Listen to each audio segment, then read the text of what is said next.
Flesh and Blood is the fourth season of the horror anthology series Slasher. This season centers on the wealthy but dysfunctional Galloway family who gather on a secluded island for a family reunion only to be targeted by a mass killer.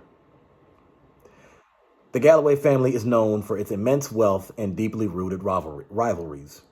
The family patriarch, Spencer, gathers his relatives on a private island to announce a competition that will determine who will inherit his fortune. The competition brings out the worst in the family members, revealing their greed, betrayal, and dark secrets. As the family members engage in the competition, they start to be killed off one by a mass killer known as the Gentleman. The killings force the remaining family members to confront their past actions and true nature of their relationships with one another. The tension escalates as they try to survive and uncover the identity of the Gentleman before it's too late. Now here are the key characters. Spencer, the wealthy and manipulative patriarch who orchestrates the deadly competition. Seamus, his eldest son, who is ruthless and determined to win the inheritance. Florence, Seamus' sister, Spencer's daughter, who has her own ambitions and secrets. O'Keefe, the rebellious daughter who feels marginalized by the family. Theo, the charming and seemingly carefree son with a dark side. Christy, Spencer's loyal assistant who knows more about the family's secrets than she lets on. Merle, a distant cousin who is an outsider in the family dynamics. Themes include greed and power. The Galloway family's obsession with wealth and control drives much of the conflict and violence. Family dynamics, the complex and often toxic relationships within the family, are central to the story. Betrayal and trust. As family members turn on each other, the themes of betrayal and trust are explored. Secrets and lies. Each character has hidden truths that come to light, adding to the suspense and drama. Survival. The characters must navigate their own fears and mistrust to survive the killing spree. Now, here are some messages within there.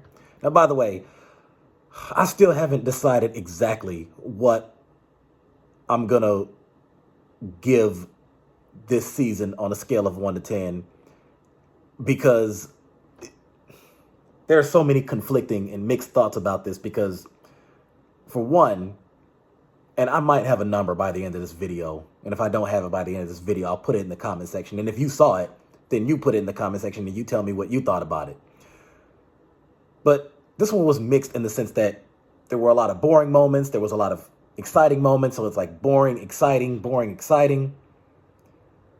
And let's just say that there was one person who was considered a red herring, who this person, you would think it's obvious that they're the killer.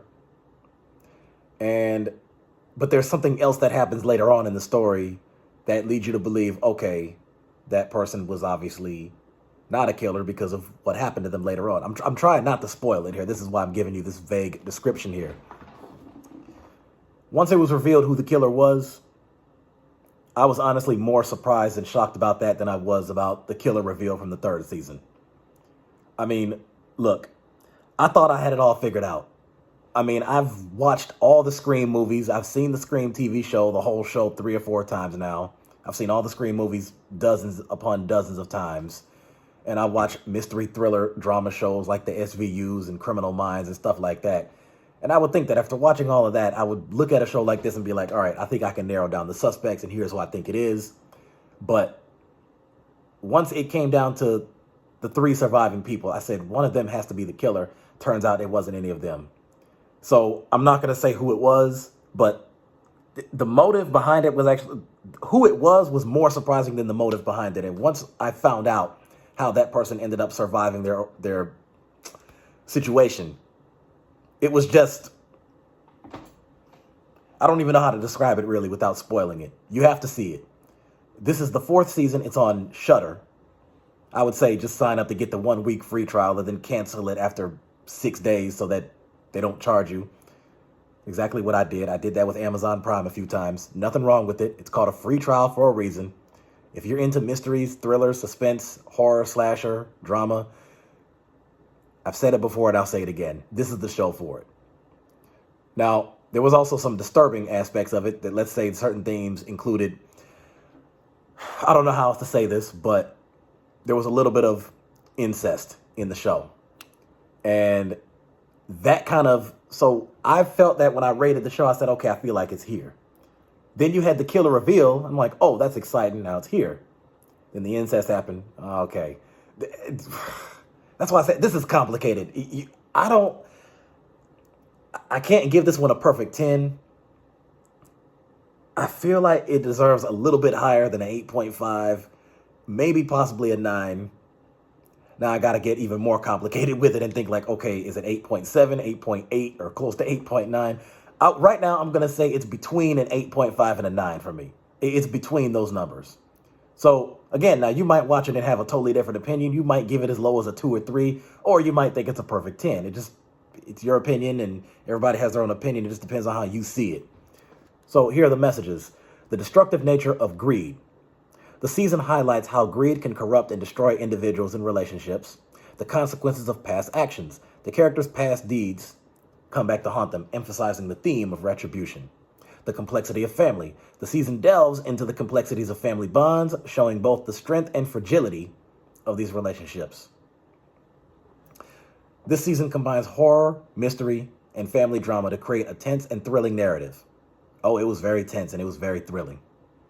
The season explores the dark side of human nature and the lengths people will go to for power and survival.